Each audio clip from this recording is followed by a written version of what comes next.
حضرت علی رضی اللہ عنہ فرماتے ہیں ریاکار کی نشانیاں یعنی پہچان یہ ہیں: نمبر ایک، تنہائی میں یعنی جب اکیلا ہو، کسی عبادت نماز وغیرہ کا وقت آ جائے تو بڑی سستی اور کاہلی سے اس فرض کو انجام دیتا ہو۔ نمبر دو، اور اگر مجمع عام ہو اور دیکھنے والے موجود ہوں تو اس عمل کو بڑے خشوع و خضوع اور پوری توجہ سے ادا کرتا ہو۔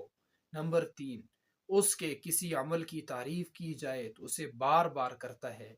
نمبر چار، تعریف نہ کی جائے تو وہ اپنے عمل میں کمی اور سستی کرتا ہے۔